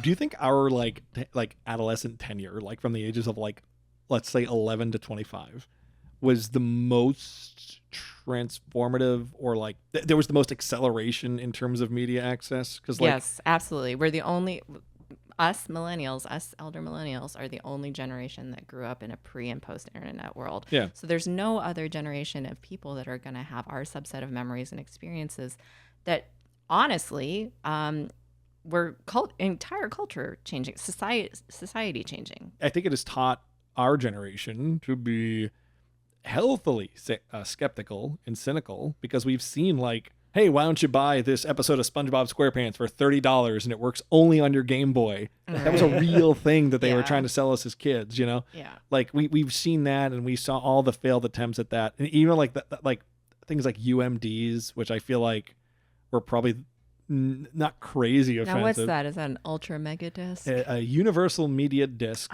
which I was was so close, and I was just spitballing. so when they made Sony made the PSP, which is the first. They're like Game Boy, Sure, yeah. and like it had an optical media reader and a card reader, and you could buy movies on UMDs. They were just mini DVDs. I think every PSP for a while came with a free copy of Spider-Man 2, and it was not HD, but it was a 16:9 screen. So like, you know, my friends and I, who all had PSPs in college and high school and stuff, we all had a couple. Everyone had like 3. Everyone's like, oh, I've got Kill Bill 1. Well, I have Kill Bill 2. You know, I've got The Matrix 2. Oh, that sucks. I wish you had the first one. Like that was kind of like episodes of Jackass and stuff you'd be handing around. But I remember that the growing pains that were occurring because not everyone had high-speed internet, you know? So like people still had the ritual in their head, like, I'm going to go to the store, I'm going to hand a $20 bill over, I'm going to get RoboCop. You know what I mean? Or I'm going to, you know what I mean? Like, and nowadays it's just like, even the idea of paying $20 to buy a digital copy of RoboCop, like, seems in 2022 prohibitively expensive. Like, I'm not going to do that, you know? Yeah. Like Yeah. our generation went through like the 4 or 5 like attempts at like trying to figure out how to digitally distribute media, the new way we were going to do it. Because CDs were a thing from the early 80s, like decades and decades of CDs, decades and decades of cassettes And and we thought 8-tracks. they'd last forever. Nah, disc rot. Disc man. rot. We Yeah. experienced it one time. Neil and I, did? you were when I lived in Somerville. Neil and I sat down. We were going to watch Superman Returns on Blu-ray Oh, because it was yeah. shitty out, right? It was like raining out, and we put it in, and the Blu-ray wouldn't work. And we took the Blu-ray out and looked at the bottom. We could see the disc rot, and I was like, I've heard of this. This is the first time it's ever happened to me. I Disc can't watch my rot. Blu-ray. Disc rot. So we put in the Wow. DVD, and we watched for like 30 seconds. I'm like, I'm not doing this. Yeah. Like, yeah. Well, to bring it back to music, Yeah. I think like the reason, we can't buy an album for $20 anymore is, I mean, Who has $20? Yeah. it's not who has $20. I have but to eat. It is part of it is that ritual of being at the store and looking through the Going the to Virgin CDs Records with and some of your Records. hard-earned money. Yeah, the listening and station. A listening station just to give yourself a sample, and then I can't think of a listening station and not picture Hank Hill. Sorry. Sorry. and then to bring the album back and to like have that like intermediate period where you're waiting to hear the thing you just bought. Oh yeah. I think that's just like unwrapping a more like intense experience for your money, even though it's not an intentional experience. But it is an it's- experience yeah. versus just, being like, are you sure you want to buy this? Yep. Yep. Do you know the Loud Wars? Loud Wars. Like in the early 2000s, like people started noticing that audio engineers were mixing CDs louder and louder and louder. Not just CDs, but like Okay. that Johnny Cash cover of "Hurt" by 9 Inch Nails Sure, is yeah. kind of like the Exhibit A of like this is a great cover, but it sounds like shit because Yeah. it's overmodulated and everything.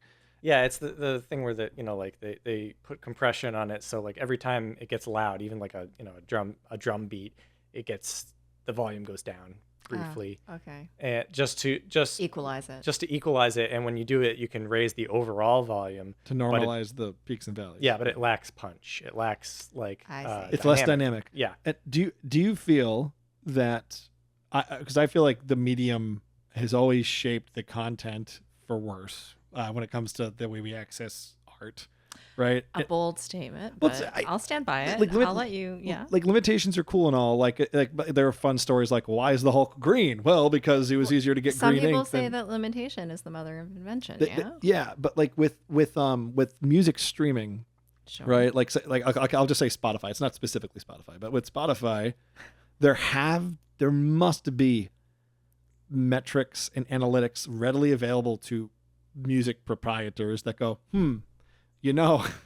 songs that are exactly this length and exactly hit these mix it. You know what I'm getting Yeah. at? Like, do you feel like is this an old man yelling at a cloud thing to be worried that It all is, baby. there is a technical, mathematically measurable homogenization of music that's going to happen? Yes. Because there's no way music. I mean, like, I don't feel like music can get easier to digest now. On the uppermost popular echelons of music, yes. It all sounds like club music. Yeah, now. and that's just yeah. I think humans are good at doing that on their own. Yeah. Without a computer.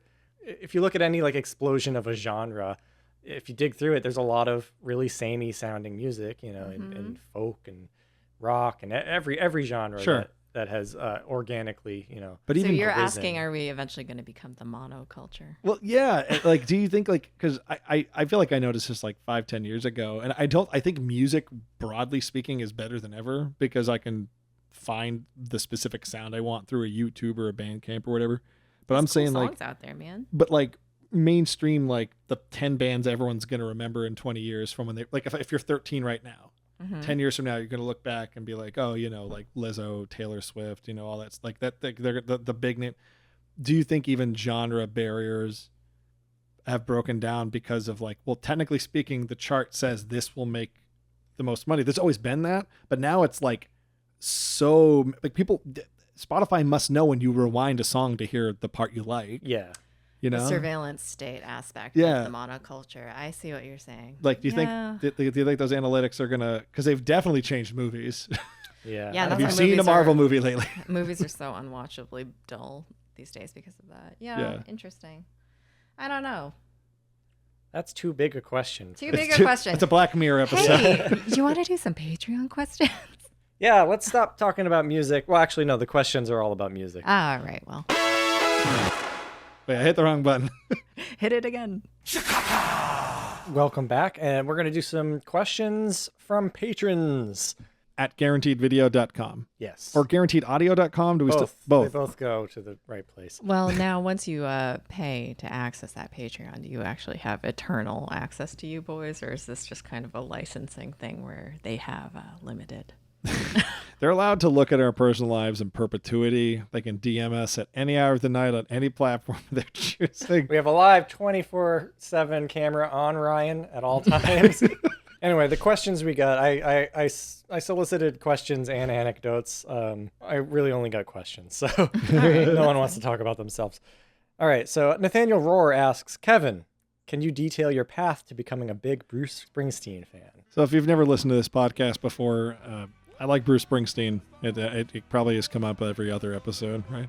The boss. No one in my family ever listened to him growing up. I just got to sophomore year of high school, I want to say, and I was in a car ride with my mother to pick my sister up at a band practice. She was playing flute at the time, and on the car ride over, whatever radio station we were listening to played Dancing in the Dark and Born to Run back to back. And then the DJ said, oh, that was a doubleheader from Bruce Springsteen. And I just said out loud, oh, that's the same guy? Wow, those are two really good songs. And I went out and bought his greatest hits, which is like the worst way to get into a band, let's be honest. And then from there, you know, it was a Springsteen head. I got like a DVD collection of his music videos. That was sort of like a better way to get into his music, I think, because a lot of his music videos are live performances and stuff. But yeah, he just, I don't know.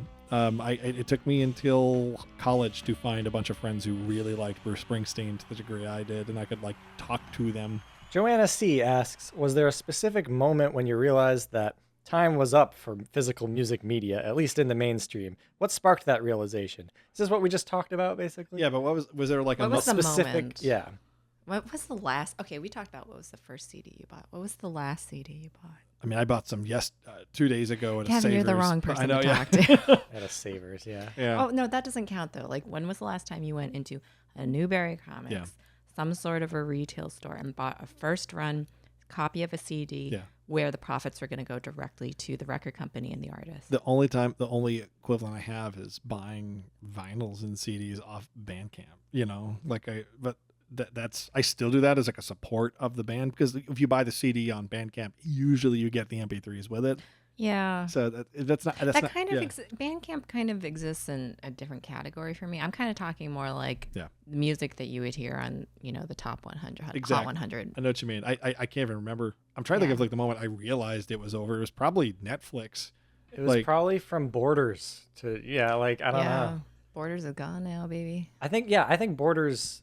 I bought a lot of music at Borders, and I think Borders going under was kind of when I stopped buying a ton of music. They had a better CD section than Barnes & Noble. I don't know when that death knell was. I mean, I guess we can continue arguing about it and saying, well, did that knell ever actually really sound, or, is it still going on? I think people are going to continue to buy media as long as they love something, because the collector mindset. But I would say that it was when we discontinued our physical disc subscription from Netflix. Movies.com or Movie Hole. What was it called when they separated the two? Oh, Movie Hole. That It was sounds just right. Hey kids, you like movie holes? Hey. All right, continue. Let's see. High Stepper asks, I know that a lot of files on LimeWire, Napster, and the like were mislabeled. Yep. Do you have any standout memories of a file or song that was not quite the same as what was promised? It's always, Also, side note, this person says, I also just found out that LimeWire has apparently been revived as a music-based NFT platform. I heard about this. Yeah. Okay. All right, go on. My favorite, I don't know if you call it a mislabel, was just how many songs on Napster were song title then underscore punk ska cover. Yeah. Even if I they had a lot weren't of punk those. ska cover, like a lot of Mustard Plug and stuff like that. Yeah. Oh my God, mustard plug. Yeah.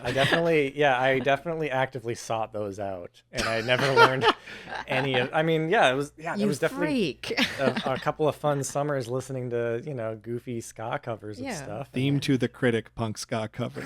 That really? No, I just pulled that out of my Okay. ass.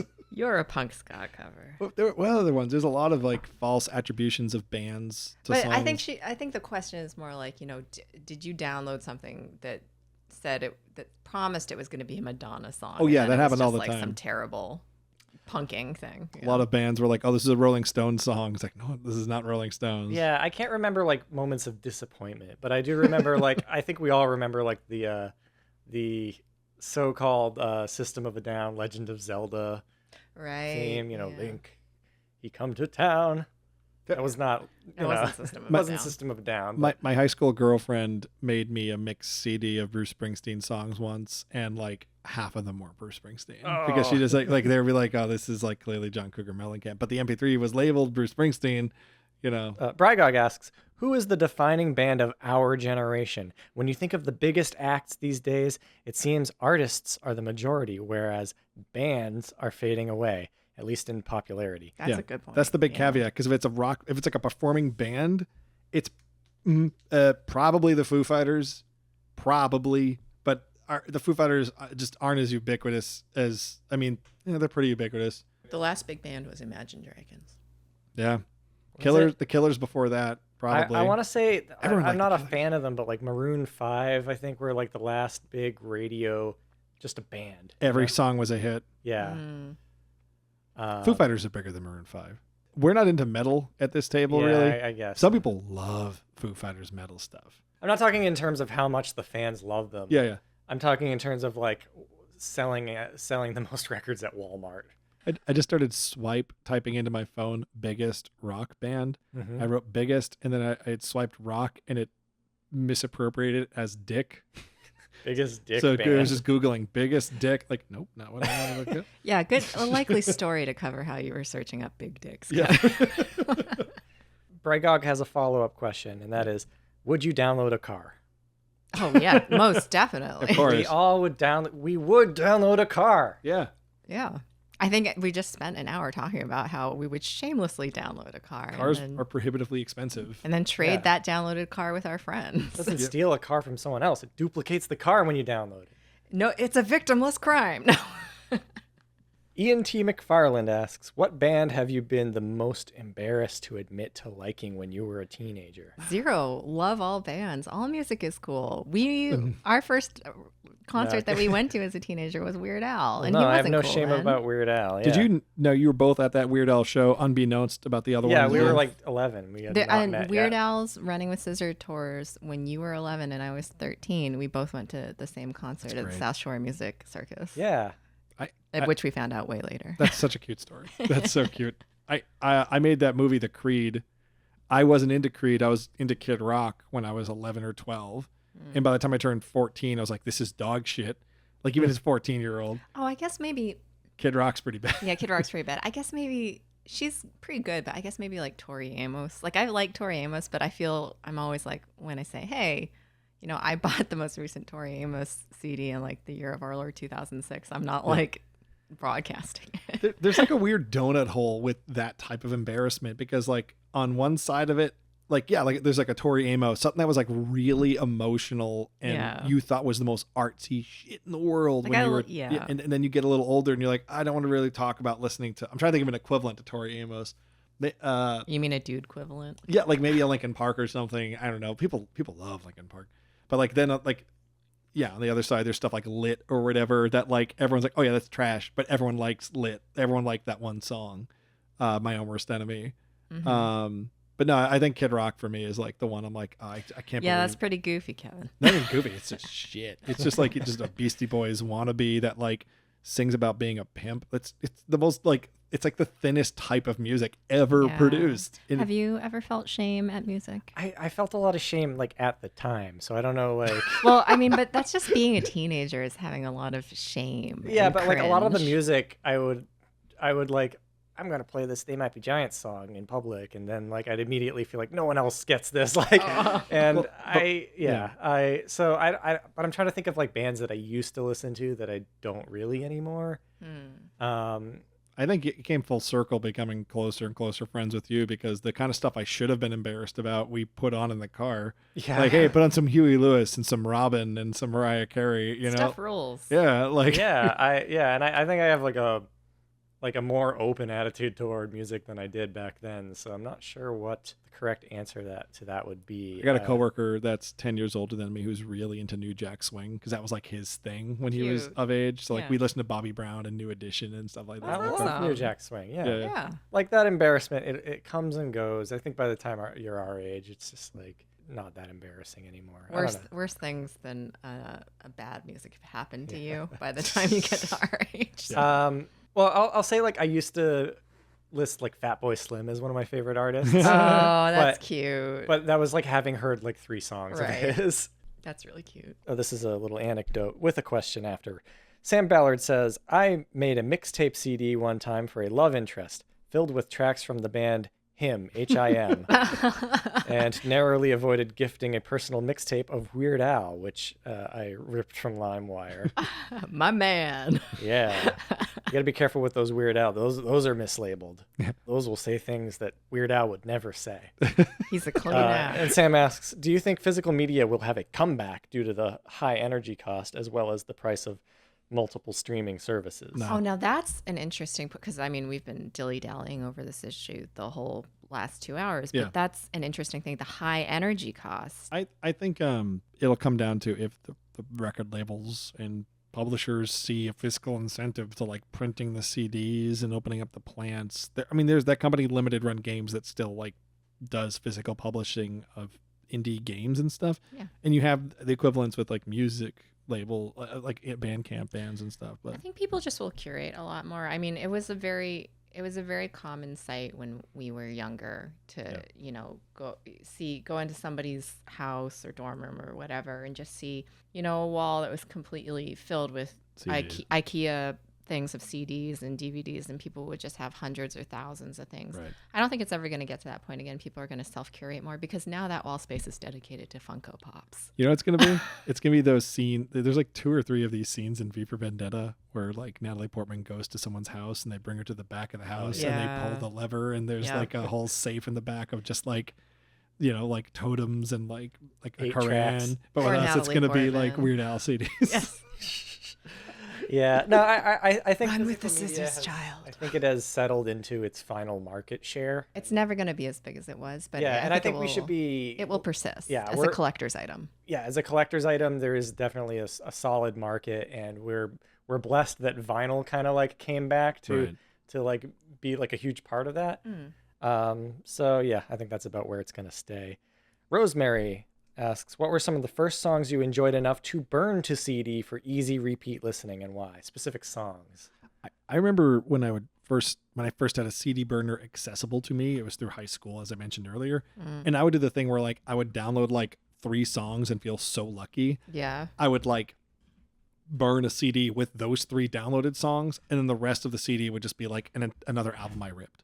Yeah. Because I was just so excited to burn a CD. I'm like, oh, I filled up the whole 700 megabytes. You know? Yeah.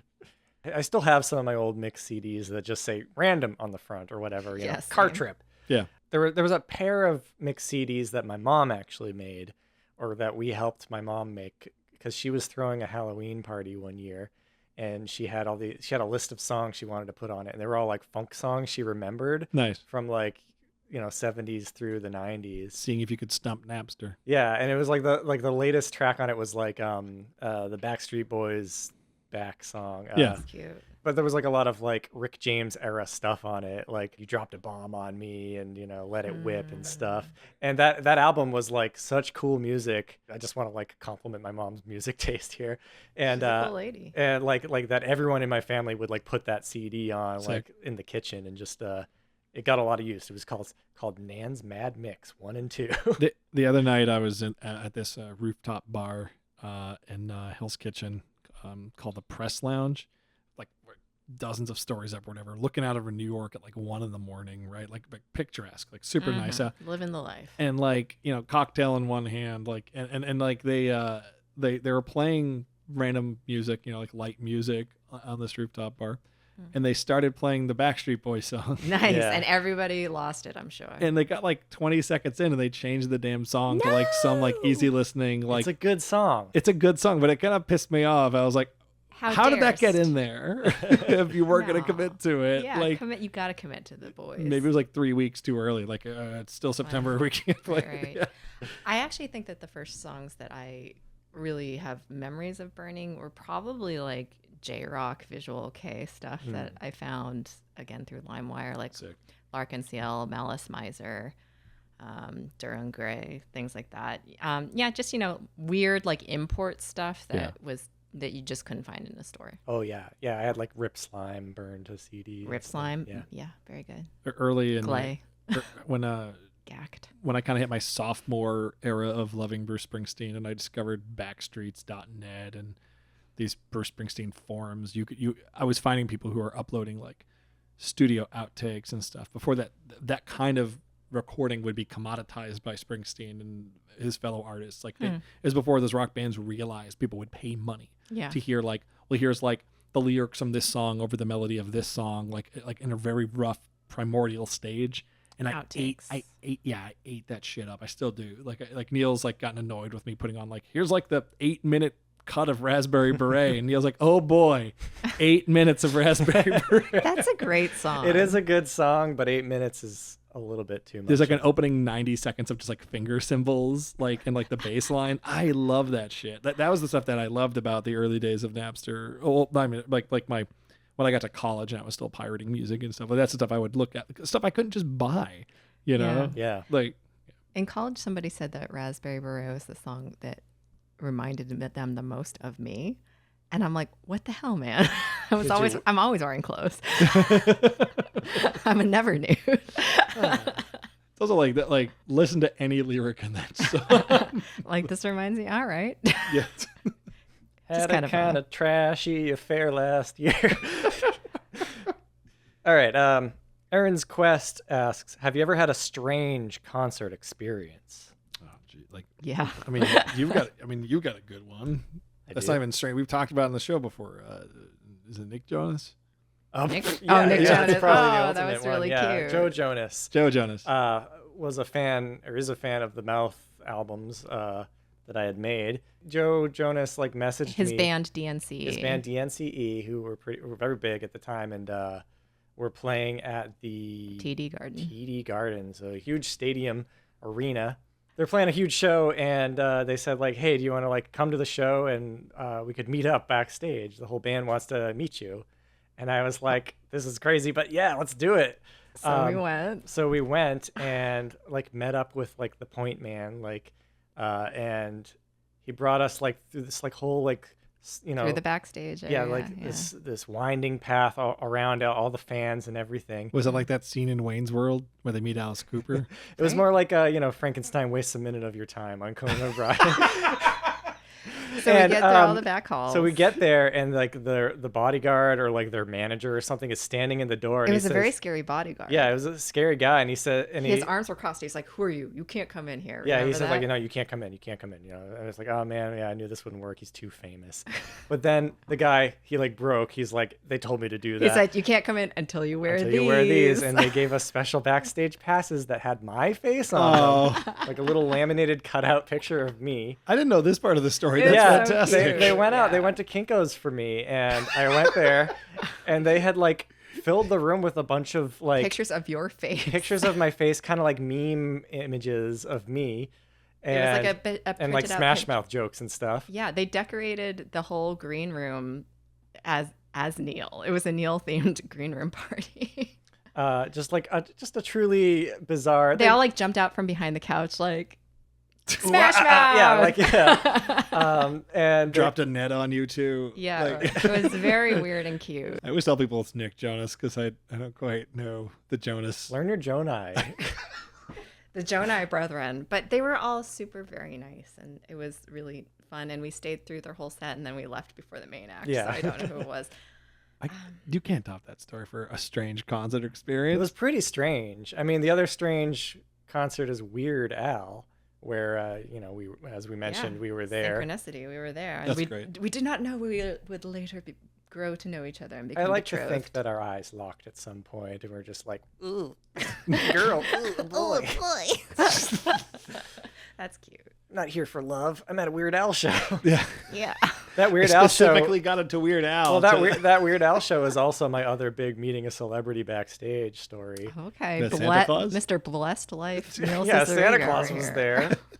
No, but I mean, this is when I was 12, and I don't know if I've told the story before, but Weird Al had on the tour would pick a lucky winner from each show to go meet the band backstage, and it was picked over email. So you just emailed his drummer on the Weird Al website, and I was probably the only person for the Boston show who emailed. So I got picked, and me and my whole family and all went backstage, and we met the whole gang. We met the bassist and the guitarist and Weird Al himself, and it was super nice. I think I got some some photos signed, and it was just cool. I have fun concert stories, but they're not weird or strange or exceptional. They're I gave a noogie to one of the guys from Lit at a Lit concert once. I got to meet Everclear, but who gives it? You got to meet Everclear? All of them. Wow. I went to a Goo Goo Dolls concert once, and it turned Weird. out that it was them playing with Train, and I didn't know. And everyone in the crowd was wearing Train shirts and stuff. And Train. I was just thinking to myself, Train. Train.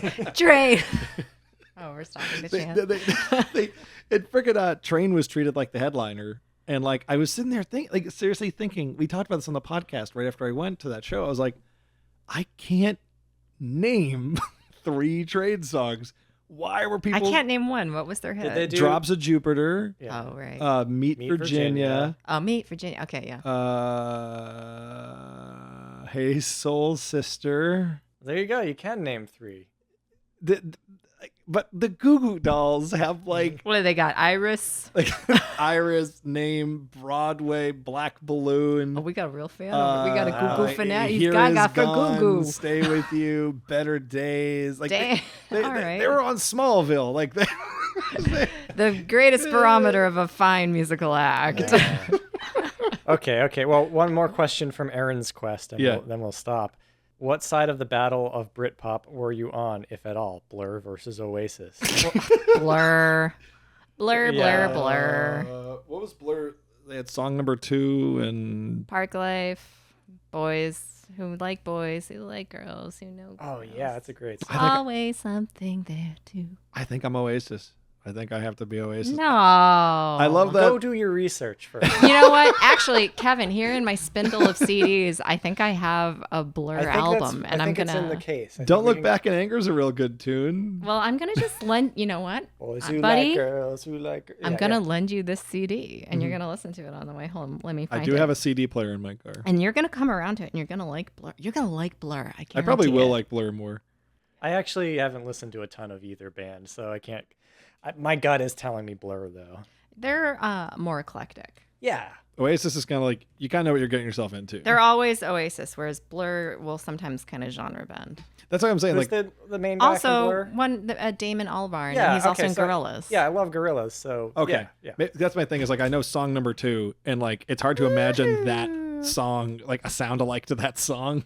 You know what I'm saying? That's very much an outlier. That's That's what I'm not saying, What yeah. most of their music sounds like. Yeah, I love when a band has that like one really big song that sounds fuck all like the rest of their music. Here's a Blur. Tender is the night. Oh right. Da, da, da, I know that song because Cornelius remixed it.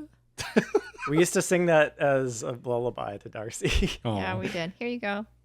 Please, take my CD. Blur 13. So is this like an actual Blur album or just like a greatest hits? I believe that's an actual album. Done. Now I'll listen to this. I'll be Yeah. stuck on Route 3 shortly. Yeah, you will. So, yeah. pop that in the old player, and you know what? That's something you can't do with your digital licensed files. You can't hand a file to a friend. Yep. Nope. You can send a link. You wouldn't send a link to a friend, would you? Well, this was a good episode. Yeah. Was it? It wasn't as Was it? funny as our normal ones, but But it was nostalgic. I'm sorry. and- Did I bring the tenor down? no, we had nothing planned. Serious. You know, this is a good episode because I got to pet a cat the entire time. Yeah, She's he just was been sitting next he to was me. just rubbing Maple's little furry coat. I hope the audience enjoys this one. It was a fun subject to ruminate on. Yeah, I hope they're all like younger than us and they get a kick out of like us talking about. It was one If of they're younger than us, they're gonna hate everything we just said. Hey, listeners, write in. Did you hate this? it was one of those conversations where like every like 30 seconds I felt myself stopping to go back to give context because I'm just taking for granted they know what the fuck I'm talking I about. also just felt like I'm so boring and old. It's hard. It's hard to keep up. That's why you have to pick subject matters that are just stupid shit Yeah. like Doug and like Power Rangers movies and stuff because that way you could just keep up the energy and laugh at how stupid it is. But you can't. You don't want to laugh at how.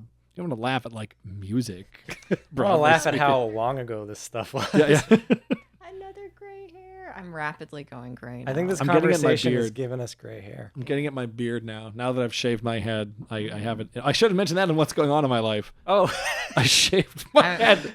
super Stop the- villain. stop the presses. Kevin shaved his head.